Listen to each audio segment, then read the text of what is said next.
content, heureux d'être ici. Alors, c'est pas la première fois, mais on m'a rappelé que la dernière fois où j'ai été ici, c'était en 2009, lors de l'inauguration, donc ça fait vraiment très longtemps. Alors, il y en a peut-être quelques-uns qui ne me reconnaissent pas. J'avais peut-être un peu plus de cheveux, pas de barbe, ou alors elle n'était pas blanche. Il y en a peut-être aussi quelques-uns d'entre vous que je ne reconnais pas. Si, en fait, je vous reconnais. On s'est aussi croisés donc, à UAPM, à Évry, je reconnais quelques-uns. Et les fois où je suis venu à l'époque du pasteur Philippe Yac, c'était dans l'autre église, du coup je suis venu qu'à l'inauguration ici. Mais je peux voir le chemin parcouru, j'ai un petit peu d'émotion, mais vous inquiétez pas, ça va se passer. Donc j'ai connu l'église dans l'autre adresse, je l'ai vu aussi ici quand vous aviez juste pris les locaux, et là je vois comment vous êtes installés, je vois les équipes de louanges, je vois la présence de Dieu, je vois... Alors on a été accueillis de façon, alors déjà avec Emmanuel et Joséphine par téléphone, tout est super bien organisé, et quand on est arrivé ici, on a vraiment senti un amour, une chaleur. Comme à la maison. Waouh, comme à la maison, je sais pas ce qu'il veut dire, mieux qu'à la maison. Alors, Emmanuel, il ne connaît pas bien Fernanda, il a pris un risque. Et quand il m'a dit « Oh, elle va faire la louange, laisse-lui toute la place. »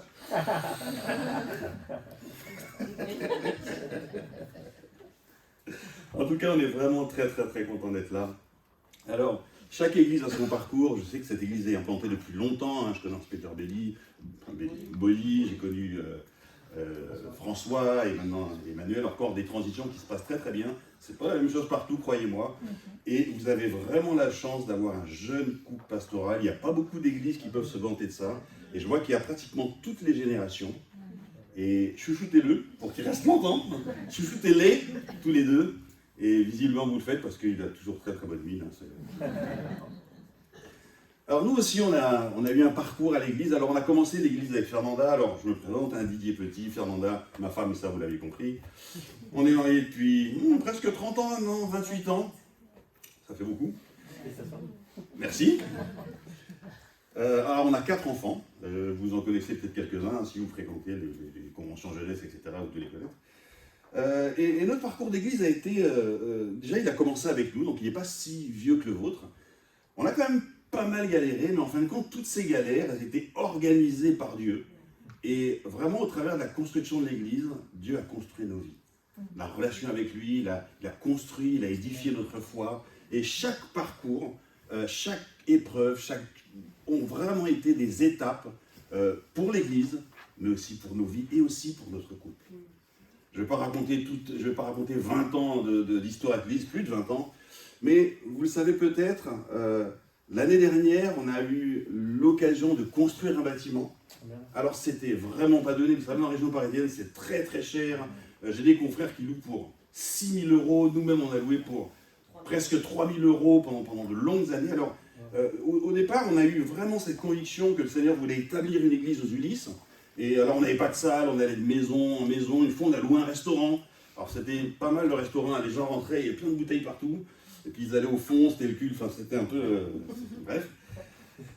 Et un jour, on a eu l'occasion de louer une salle à Limours. Mais Limours, on s'est senti vraiment expatrié des Ulysses. Seigneur, mais c'était pas Limours, c'était aux Ulysses. Mais là encore, c'était le plan de Dieu. Vous serez cachés pendant un temps. Enfin voilà, on a eu plein de paroles comme ça. Et on y est resté 14 ans.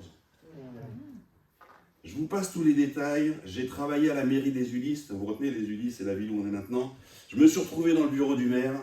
Et je lui dis, mais écoutez, madame, on n'a toujours pas un terrain, une salle. Mais comment ça? Elle appelle, mais sous mes yeux, le directeur des services techniques. Monsieur, un tel. Je ne dis pas son nom, peut-être que vous connaissez. Venez dans mon bureau. Et puis elle tape du poing sur la table et tout. Comment? Pour l'église évangélique, pour Didier Petit, comment on ne trouve pas une salle, un terrain, un truc? Oh, j'étais là. Oh, mais il s'est remonté les bretelles, c'est pas mal, ça. Et du coup, elle sort son grand plan des Ulysses. Et là. Et le directeur, il fait, ouais, là, peut-être pas. Ok, il a pris sa voiture tout de suite. Et on est parti sur le terrain. Ah non, mais c'était moi j'étais dans un rêve. Et puis on arrive, et puis 2 ans plus tard, l'église est construite, elle est là. Et ouais, si je prends tous les détails, je vais lui prêcher après. Et on a vraiment vu le Seigneur faire quelque chose d'extraordinaire. Et aujourd'hui, on est vraiment content. Alors, c'est le tout début d'une nouvelle aventure. Il y a plein de places vides à remplir. Et je vous invite, si vous venez sur Paris un jour, si vous passez un week-end, On est vraiment à côté de Paris, venez nous voir, l'invitation elle est lancée, alors pour vous elle est lancée depuis longtemps, donc vous pouvez venir. Et vraiment c'est avec joie qu'on vous accueillera comme vous nous avez accueillis ce matin. Amen. Amen. Ce matin, la parole que le Seigneur a déposée dans mon cœur, le titre serait, ah ben il est là, comment toucher Jésus. Comment toucher Jésus. Alors, bon, ça ne parle pas à grand monde, comment toucher Jésus. Il n'y a pas très longtemps, il y a quelqu'un qui a fait il prêchait chez nous, et le titre de son message, c'était « Jésus outé ». Au début, j'ai fait « Jésus outé ». Alors, il fait référence certainement à Papa outé, mais en vrai, dans le chemin de notre vie chrétienne, il y a des périodes, il y a des moments. Alors, on vit des cultes forts, comme ce matin, Seigneur, t'es là, espérance, etc. Mais il y a des choses qui nous tombent dessus des fois, et on a envie de dire, hey, Jésus. On a envie de dire, mais Seigneur, comment est-ce que je peux m'approcher de toi? Comment est-ce que je peux te toucher? Ok, on est dans les cultes, je sens, tu touches mon cœur, je sens ton amour, je sens que tu es là. Mais Seigneur, là j'ai un problème réel.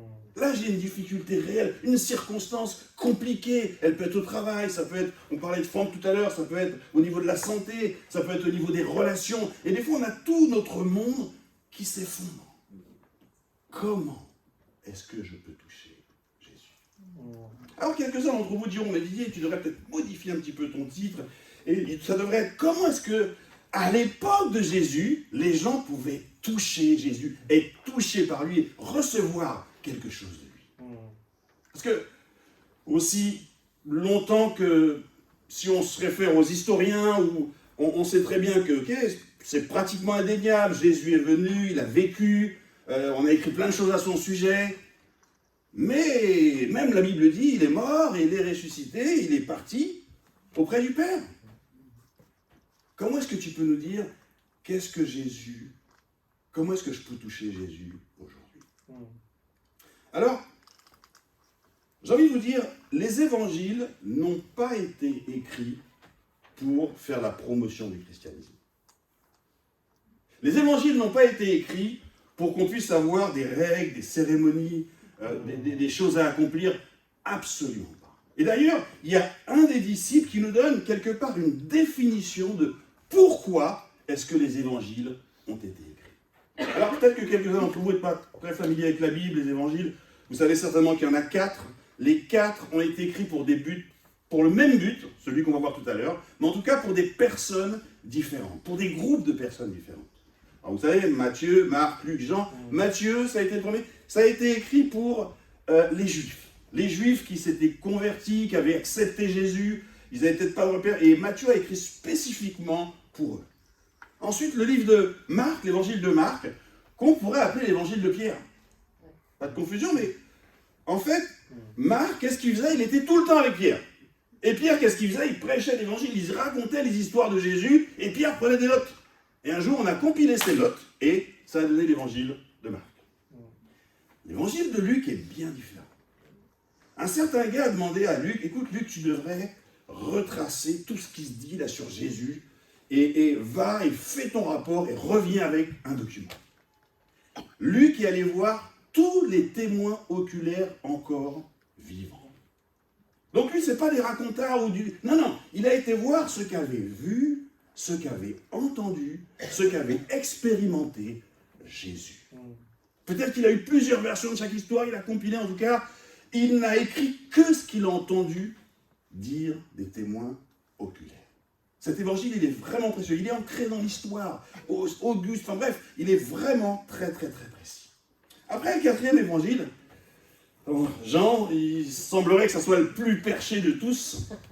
Et du coup, lui, alors, Jésus, le Fils de Dieu, enfin, son évangile, quand vous le lisez, il n'est pas comme les autres. Mais je vous invite à le lire. En tout cas, il y a beaucoup, beaucoup de choses extrêmement précieuses. Notamment, c'est lui qui nous donne cette définition de qu'est-ce que, ou pourquoi les évangiles ont été écrits. Lisons ensemble Jean 20, 30, 31. Jésus a accompli encore devant ses disciples beaucoup d'autres signes extraordinaires. C'est la fin de l'évangile, d'accord? Qui ne sont pas racontés dans ce livre. Ça veut dire que Jésus a fait encore beaucoup d'autres choses qui ne sont pas racontées. À la fin de son livre, il dit, si on avait écrit tout ce que Jésus avait fait, la terre n'aurait pas pu contenir tous les livres qu'on écrirait. Alors, ils avaient une mentalité un petit peu réductrice, ils ne pensaient pas le monde comme nous, mais quand même, ça vous donne une idée de tout ce que Jésus a pu faire. Et là, il dit, dans ce livre, on n'a pas tout mis. Mais ce qui s'y trouve, ce qui a été écrit, c'est pour que... Et voilà, appuie pas sur le bouton. Non, surtout pas. Et là, il nous dit pourquoi les évangiles ont été écrits. Pour que vous croyiez que Jésus est le Fils de Dieu et qu'en croyant, vous aurez la vie par lui. Qu'est-ce qui s'est passé? Ces gars-là ont vécu 3 années extraordinaires. Ça leur est tombé dessus, ils étaient là en train avec leur filet. Jésus passe, il dit toi, suis-moi. Ok, pourquoi pas, on n'a rien d'autre à faire. Matthieu, bref, tous les autres, ils l'ont suivi. Et ça a été le début d'une aventure, mais inespérée, inimaginée. Ils ont vu des paralytiques, ils ont vu des trucs, ils ont vu Jésus faire des choses. Et quand tout s'est passé, Jésus est parti, j'imagine qu'ils étaient là. Alors, on voit ce qu'il y a dans les actes des apôtres, mais à un moment donné, ils se sont dit, mais on va mourir. Il faut que tout le monde le sache. Et donc, ils se sont mis à écrire parce qu'on doit savoir qui est Jésus, ce qu'il fait, ce qu'il pense, pourquoi il est venu. Tout le monde doit le savoir. Ce même Jean, dans son épître, la première, il commence comme ça. Ce que nous avons vu, ce que nous avons entendu, ce que nous avons touché, c'est ça que nous vous disons. Amen. Les évangiles, c'est quelque chose, c'est extrêmement puissant. Amen. Ce que nous voyons Jésus faire dans les évangiles, c'est exactement ce qu'il veut faire aujourd'hui avec nous. Amen. Lorsque Jésus savait que son heure était arrivée, il avait un petit problème parce qu'il avait encore beaucoup de choses à dire aux disciples. Et quand il regardait les disciples, il disait « Waouh, les gars !» Et d'ailleurs, il me dit « J'ai encore beaucoup de choses à vous dire, mais vous ne pouvez pas le porter tout de suite. » Il a quand même dit, alors, une des choses qu'il a dit, alors, j'imagine, il a fait, bon, les gars, concentrez-vous. Je vais partir. Ok, mais tu vas où, etc. Je vais partir, mais je vais revenir. Les autres, vous ne verront pas, mais les autres ne me verront pas, mais vous me verrez. Tu peux répéter, Jésus? En gros, ce qu'il disait, c'est, je vais mourir, je vais partir, mais je vais revenir sous une autre forme. D'accord? Le Saint-Esprit, je pourrais être avec toi, avec lui, je vais travailler avec lui, je travaille avec lui, je parlerai à lui, etc., etc. Je suis le même hier, aujourd'hui, éternellement. Et très rapidement, ils l'ont expérimenté, les disciples, parce qu'au dernier verset de l'évangile de Marc, il est dit que, ok, Jésus est monté au ciel, les disciples sont allés prêcher l'évangile, et la phrase qui suit, c'est « Jésus travaillait avec eux ». Jésus travaillait avec eux et il accomplissait des miracles pour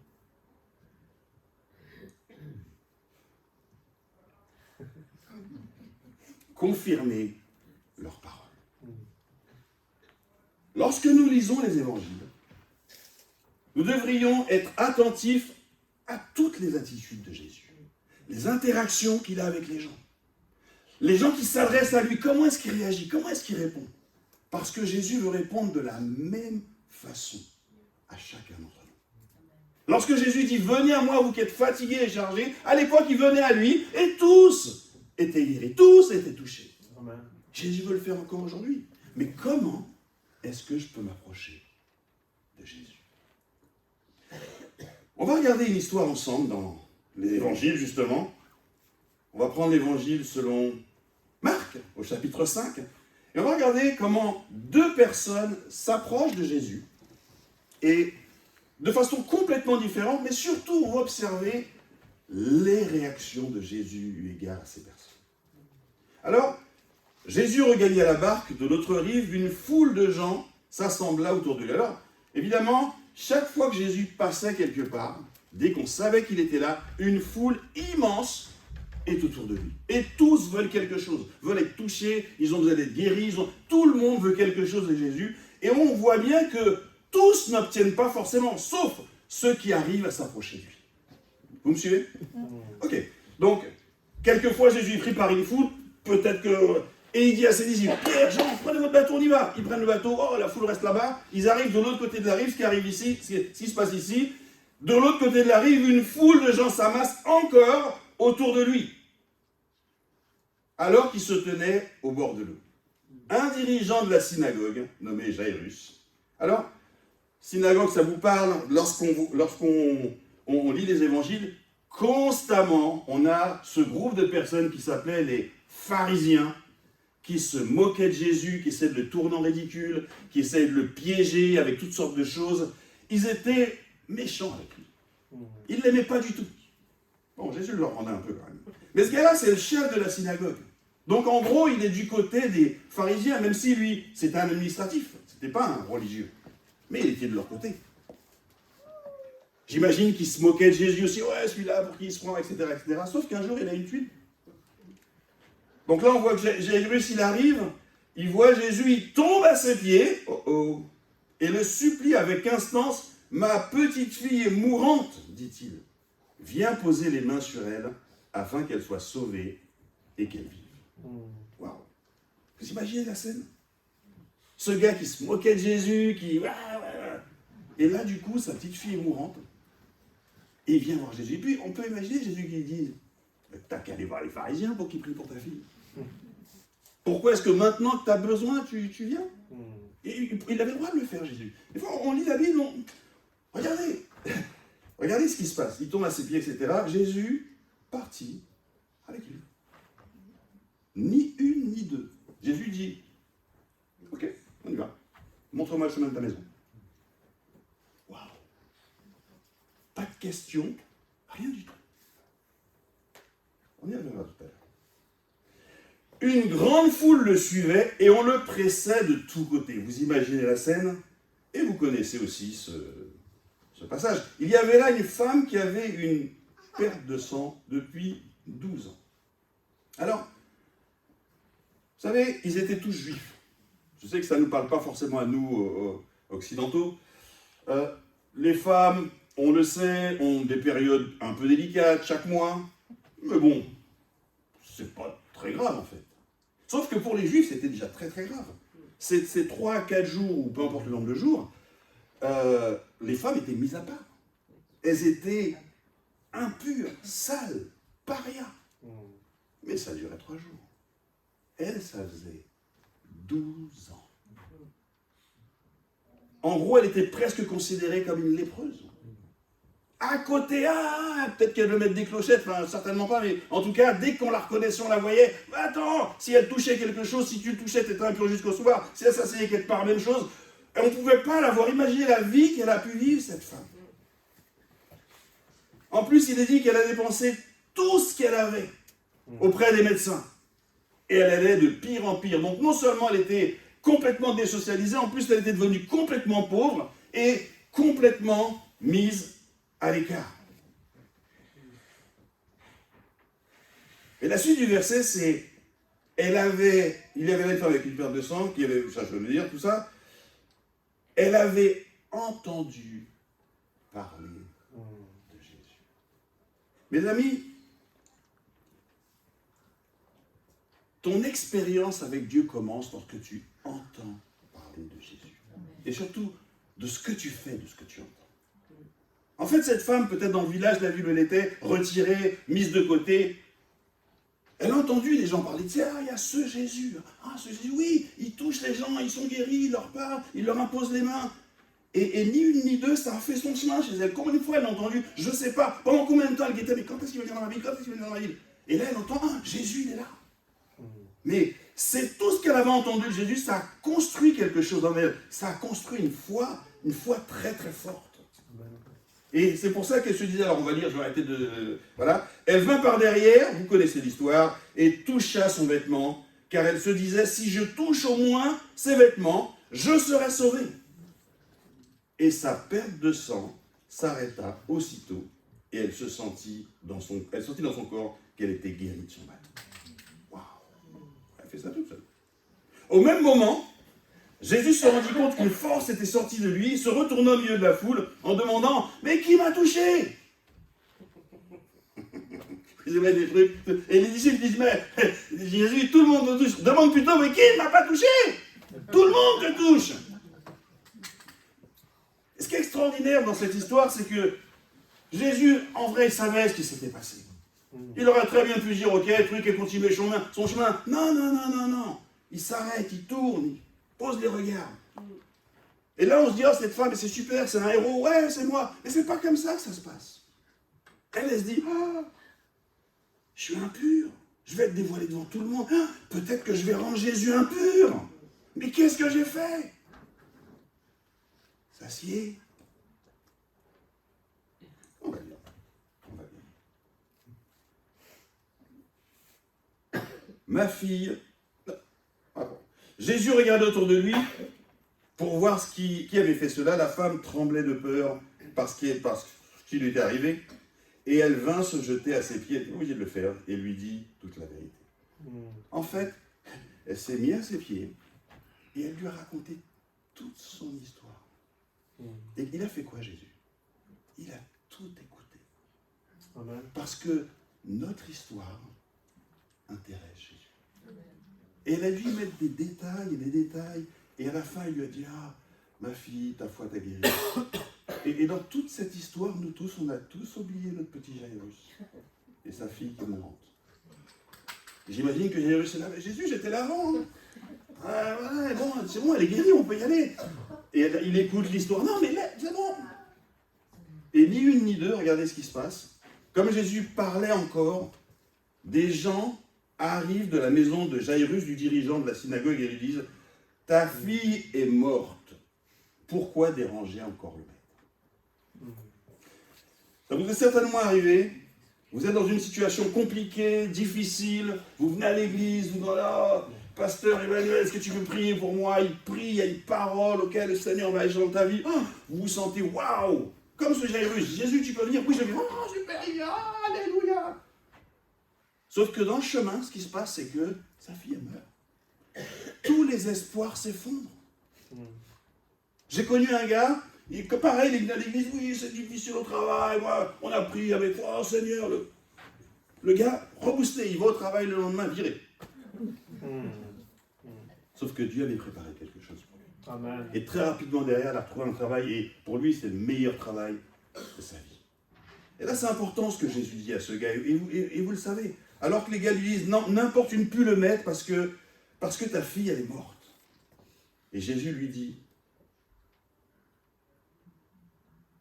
Jésus, surprenant ces paroles, dit au dirigeant de la synagogue, n'aie pas peur, crois seulement. Et il le laissa, à partir de ce moment-là, personne l'accompagnait sauf Pierre, Jacques, Jean son frère. Et ils arrivèrent à la maison du dirigeant de la synagogue, où Jésus voit l'agitation des gens qui pleurent, etc., etc. En fait, je ne sais pas si vous avez déjà posé la question, mais pourquoi est-ce que Jésus, à ce moment-là, il se ferme autant, il prend que quelques personnes, et il laisse les autres autour, il s'éloigne d'eux? Vous avez une idée pourquoi? Vous savez, lorsqu'on a besoin d'être touché par Jésus, lorsqu'on s'attend à un miracle, lorsqu'on s'attend à quelque chose, on doit s'entourer de personnes qui ont la foi. Si vous entourez de personnes qui sont incrédules, qui disent, oh, mais de toute façon, oh, n'insiste pas, si c'est arrivé comme ça, c'est parce que Dieu l'a voulu, ça... Il ne faut pas écouter ces gens-là. Ah non, il ne faut pas écouter ces gens-là. Entourez-vous de personnes qui croient. Amen. J'ai envie de vous dire, ne racontez pas votre histoire ou vos malheurs à tout le monde.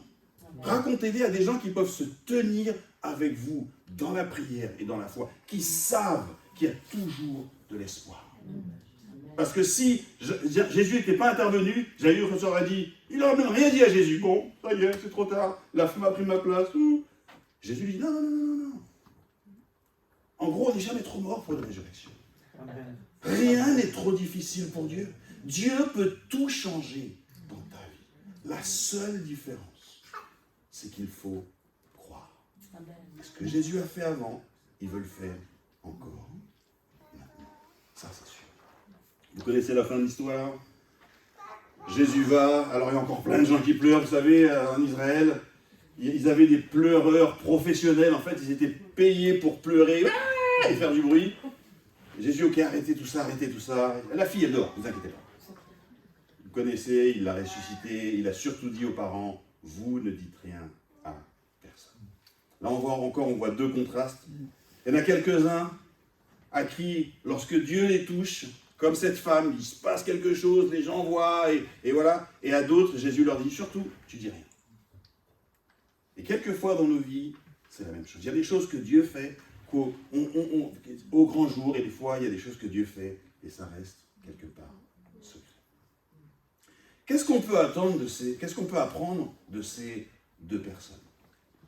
Deux personnes complètement différentes, de milieux sociaux complètement différents. Tous les deux avec un besoin. Seul Jésus pouvait intervenir. Amen. Et les deux se sont approchés de façon complètement différente. La façon de Jairus, c'est la plus simple. Il va, il se met au pied du Seigneur, il dit, Seigneur, j'ai besoin de toi. Et Jésus lui dit, on y va. Vous savez, Jairus avait une toute petite foi. Mais ce n'était pas un problème pour Jésus. Il lui a dit, je vais t'accompagner. Je vais marcher avec toi. Et il y a des fois où tu auras besoin de Jésus. Et Jésus va te dire, on y va. Je vais marcher avec toi. Je vais cheminer avec toi. Je vais t'accompagner.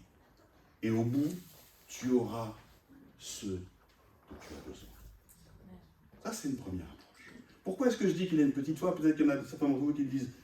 Il avait quand même un peu de foi, puisqu'il est allé voir Jésus. Il savait que Jésus pouvait faire quelque chose. Il savait qu'il y avait de l'espoir. Mais si vous vous rappelez du centenier, par rapport à Jairus, vous vous dites, oh oh. Parce que de la même façon, il y a un centenier qui est venu voir Jésus. Il a dit, ah, mon serviteur est mourant. Et Jésus lui dit, ok, je viens avec toi. Jésus, c'est toujours, ok, je viens avec toi, ok, je viens avec toi, ok, je viens avec toi. Mais le centenier lui a dit, non, c'est pas la peine de venir avec moi. Si, moi j'ai des supérieurs, si je leur dis va, ils vont. Dis seulement une parole. Amen. Dis seulement une parole. Lui, il avait la foi. Et d'ailleurs, Jésus a dit, ah, dans tout Israël, j'ai pas vu une foi aussi grande que celle de ce centenier romain. Rien à voir avec Jairus qui, lui, allait marcher avec Jésus. En revanche, la femme qui avait la perte de sang, elle avait une grande foi. Et quelque part, elle a pris ces paroles qu'elle a entendues, qui n'étaient même pas de Jésus lui-même. On lui a rapporté. Elle a entendu parler de Jésus. Et ça a produit une foi qui l'a emmené à aller jusqu'à Jésus et à recevoir ce dont elle a fait besoin. Et pour nous, c'est la même chose. Quelquefois, on a besoin d'être accompagné avec Jésus. Surtout quand c'est une épreuve, entre guillemets, qu'on n'a jamais expérimentée, qui va au-delà de ce qu'on a l'habitude de vivre. Et là, quelque part, on perd la foi. Mais on dit, Seigneur, viens au secours de ma foi. Amen. Et il nous accompagne. Jamais il nous laisse tomber. Et il y a d'autres situations, vous les avez déjà vécues. Et là, au nom de Jésus, vous priez, et les choses changent. Vous me suivez? Une des épreuves les plus grandes que j'ai vécues avec Fernanda, ça a été pour moi, mon monde s'est effondré à ce moment-là. Il y a à peu près 4 ou 5 ans. Alors, pour commencer l'histoire, c'est que Fernanda revient du travail, elle me dit, Didier, il se passe un truc bizarre dans mon travail. À un moment donné, je voulais parler et je me suis mordu les lèvres. J'ai fait OK.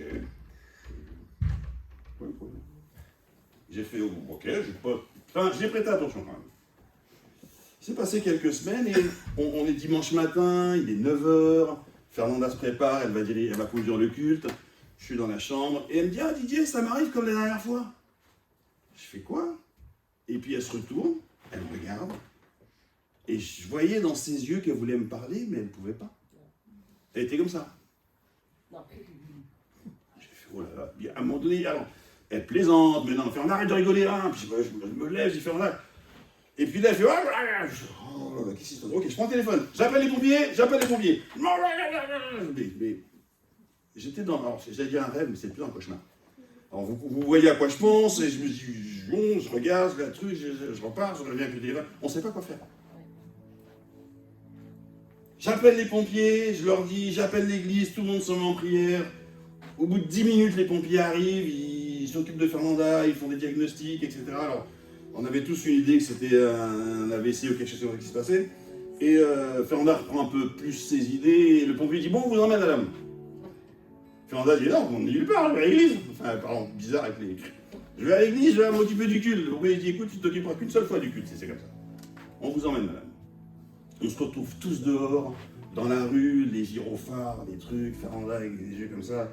Et puis ils la mettent dans le... Enfin, je ne sais pas si vous voyez la scène, mais ils la mettent dans l'espèce de fourgon, je ne sais pas comment on appelle ça, camion médicalisé. Et je leur dis, mais attendez-moi. Il dit, non, monsieur, restez là. Restez là. Restez là. De toute façon, vous allez rester dans une salle d'attente pendant 2 ou 3 heures. Restez là, occupez-vous de vos enfants. Et puis le camion est parti. Et là, je suis au milieu de la rue, il y a des enfants autour de moi. Et j'ai dit, mais Seigneur, qu'est-ce qui se passe? C'est tout qui s'effondre. On n'a pas le temps de réfléchir, on n'a pas le temps de... Mais par contre, j'ai vraiment senti le Seigneur m'entourer et me dire, n'aie pas peur. Crois seulement. Et cette parole, elle m'a vraiment prise au tripes. Et elle m'a donné de la force, de la foi, de l'énergie. Et je savais que les seigneurs m'accompagnaient dans cette grosse épreuve. Je regarde ma montre, il était, je sais pas, à 9h30. Je dis, les enfants, on se dépêche, on se prépare, on va au culte. En plus, on avait des invités, enfin, c'était compliqué. J'arrive au culte. Alors, Fernand, oui, j'ai les pompiers. Mais qu'est-ce que tu fais là? Il m'a dit, bref. Le culte se passe, on chante. Alors, heureusement qu'il y avait le culte, sinon, je sais pas, bref. Le culte se passe, je vois les invités, etc. Et 12h15, le téléphone sonne. Fernanda! Allô, Fernanda, qu'est-ce qui se passe? Écoute, ils m'ont dit que je suis tiré d'affaire,